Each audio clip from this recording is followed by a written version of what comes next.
Hello, welcome all of you. आपका इस नए वीडियो में स्वागत है।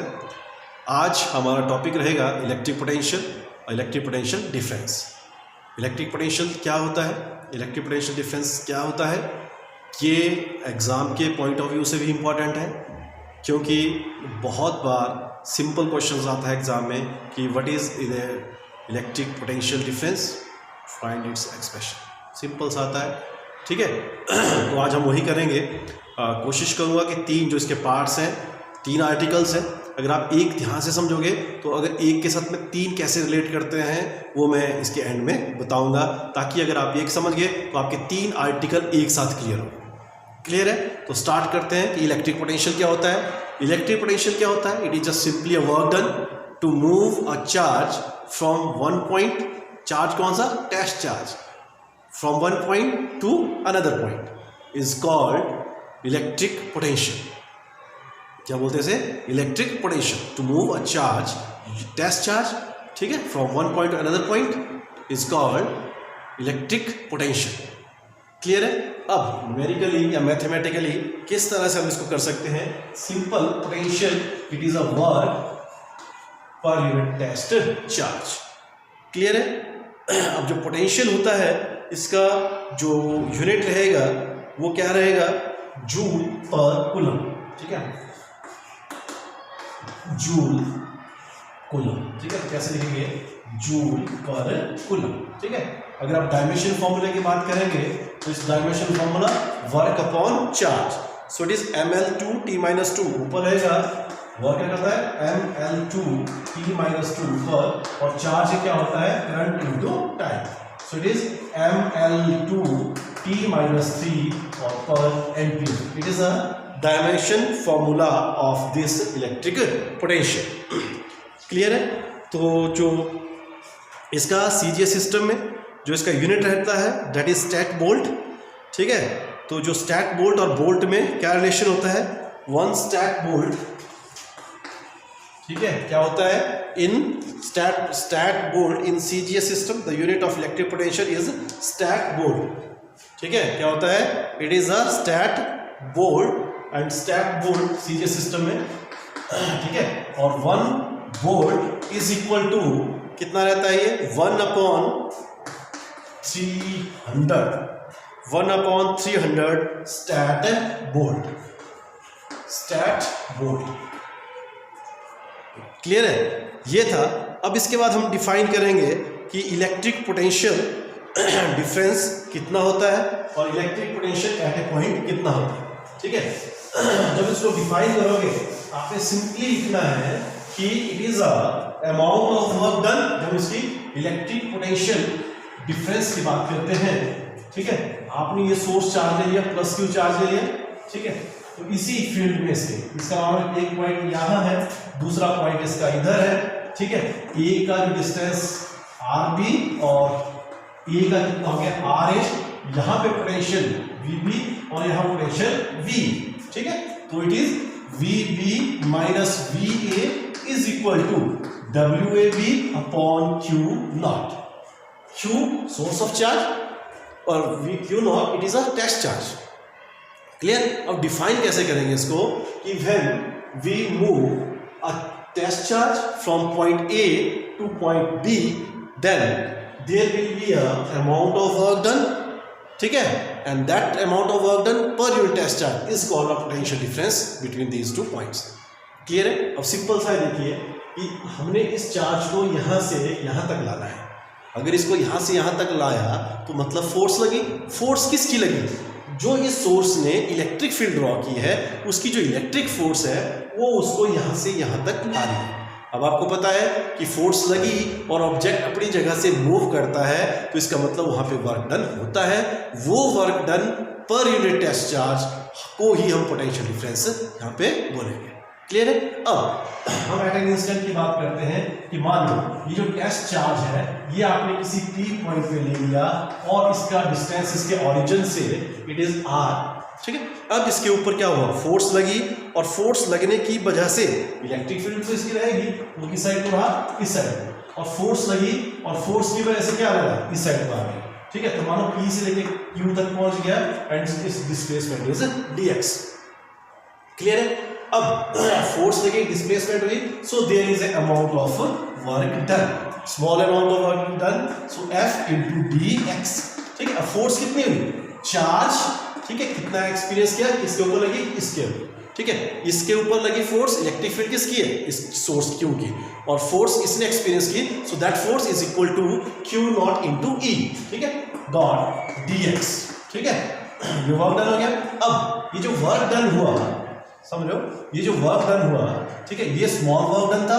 अगर आपने टोटल वर्क डन निकालना है, सो ठीक है, हमें इसे क्या करना पड़ेगा? इंटीग्रेट करना पड़ेगा। क्या करना पड़ेगा? इंटीग्रेट करना पड़ेगा। अब इंटीग्रेट करने से पहले हमने ध्यान देना है, ये क्या हो गया? ई और dx, Q नॉट बाहर आ गया, E dx both are in a same direction. ठीक है, ये आप इसको अलग से भी कर सकते हो कि वर्क डन किया आपने, इसको वेक्टर फॉर्म में किया, E डॉट dx, और जब E डॉट dx हो गया so it is cross 180 degree. ठीक है, अपोजिट इसमें है। ठीक है, इलेक्ट्रिक फील्ड इधर को है, फोर्स कहाँ को लगी? इधर को लगी है।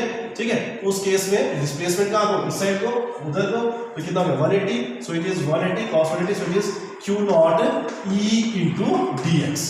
ठीक है, अब आपने इसको इंटीग्रेट कहाँ से कहाँ तक करना? R से लेके RB तक। लेकिन हमारे पास क्या हो गया? dx। हमने dx को r की फॉर्म में कन्वर्ट करना, r dx is in a direction opposite to the direction of this position vector r। ठीक है, तो इसलिए हम इसको रिप्लेस करेंगे माइनस dr से, सो Q not into E dr। ठीक है, dr हो गया, माइनस माइनस प्लस हो गया, क्योंकि अपोजिट में था इसलिए हम इसको माइनस किया। क्लियर है? अब आप इलेक्ट्रिक फील्ड की वैल्यू पुट करें। ठीक है, अब आपने इलेक्ट्रिक फील्ड, Q नॉट इधर जो है, इलेक्ट्रिक फील्ड की वैल्यू पुट करें। Electric field is 1/4 pi epsilon Q upon r square into dr। So 1/4 pi epsilon, ठीक है, Q आपने बाहर ले लिया, सो अंदर क्या रह गया? 1/r square into dr। ठीक है, फिर क्या गया? 1/4 पाई एप्सिलॉन Q, इसको आपने इंटीग्रेट किया, so it is r year. ठीक है, कितना आ गया? 1/, इस तरह से लिखिए इसको। ठीक है, it is equal to 1/4 pi epsilon not. Clear है? माइनस बाहर आ गया, अंदर क्या रह गया? 1/r, और लिमिट इसकी r a से लेके rb तक, so it is minus 1/4 pi epsilon not upper limit minus lower limit. Put कर दिया। इसके बाद हम क्या करेंगे? ये जो बाहर माइनस साइन है, इसको हम अंदर ले जाए। जब इसको अंदर ले गए तो यहाँ क्या हो जाएगा? यहाँ क्या हो जाएगा? 1/r a minus 1/r b। ठीक है, ऐसे क्या था? 1/r b minus 1/r a था। जब आपने इसको साइन अंदर ले गए तो 1/r b minus 1/r a। Clear है? हो गया? जाता है, ये आ गया potential difference between 2 points VV minus VA। यहां तक ये आर्टिकल आपका पूरा हो गया। ठीक है, अब इसके बाद तो मैंने बोला ये पोटेंशियल डिफरेंस बिटवीन 2 पॉइंट्स। अगर potential difference at a point बोला जाए तो आपने सिंपल क्या करना, यहां पे A को इन्फिनिटी मान लिया, आपने इन्फिनिटी से कोई चार्ज इस पॉइंट तक लाना है। क्या कहना आपने? इन्फिनिटी से इस पॉइंट तक लाना है। बाकी जो एट एन इंस्टेंट P पे लिया वो सेम आ जाएगा, सिर्फ आपने लिमिट चेंज करनी है। उस लिमिट में क्या आ जाएगा?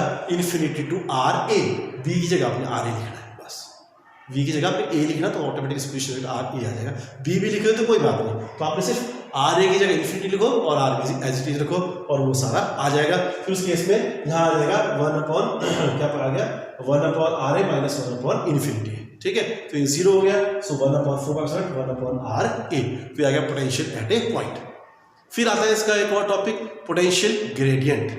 पोटेंशियल ग्रेडियंट में क्या करते हैं हमने A और B नहीं लेना, A और B नहीं लेंगे, हमने सिंपल इंस्टेंट वाला काम करना कि जो इस जगह मिले थे एट ए पॉइंट P और Q तक लाया इसको। ठीक है, फिर जो हमारे पास P से लेके Q तक हमने लाया, P से लेके Q तक हम इसको सिंपल सा करेंगे। जो हमने बीच में E डॉट dx वगैरह किया था वो हम लेंगे, और उसके बाद हमारे पास हम डायरेक्ट उसकी वैल्यू पुट करेंगे, और फिर जो E जो आएगा फिर that is equal to dV/dr करके आ जाएगा। क्या आ जाएगा? dV/dr। ठीक है, कितना आ जाएगा? E is equal to dV/dr। उसको क्या बोलेंगे हम? Potential gradient. तो क्लियर है मेरी भाषा होगी, यहाँ से यहाँ तक किया ना। तो आपने क्या किया, इसको सिंपल सा किया कि आएगा VB minus VA is equal to, ठीक है, जो हमने वर्क डन किया था ना WAB अपॉन Q नॉट, तो इट इज इक्वल टू जैसे शुरू में किया था हमने, ठीक है, work done it is equal to कितना आ गया था, फोर्स, ठीक है, कितना होता है, फोर्स इंटू डिस्प्लेसमेंट, और फोर्स क्या हुआ, Q not E into dx, ठीक है, और मैंने कहा जब माइनस हो गया फिर हमने इसको R रिप्लेस किया तो क्या बन गया, प्लस बन गया। तो फिर जो dW था, ठीक है, dW जो वर्क डन था हमारे पास, जो पोटेंशियल डिफरेंस का जो वर्क डन था, ठीक है, upon Q not is equal to E dr, और ये हमको पता है जो वर्क डन है it is equal to potential difference, so dV is equal to E dr, और E is equal to dV over dr, ठीक है, उसको हम पोटेंशियल ग्रेडियंट बोलते हैं, ठीक है। फिर एक छोटा सा क्वेश्चन इसका आता है एग्जाम में कि what is equipotential surface and what will be the work done on the equipotential surface. Equipotential surface क्या होता है, एक ऐसा सरफेस जिसके हर एक पॉइंट का पोटेंशियल सेम रहे, उसको हम इक्विपोटेंशियल सरफेस कहते हैं। क्लियर है। तो अगर सेम पॉइंट्स हैं तो सेम पॉइंट्स के बीच में जो डिफरेंस होता है तो सेम वैल्यूज वाले हैं दो चीज़ें, और के बीच में जो डिफरेंस लोगे तो क्या आएगा, जीरो।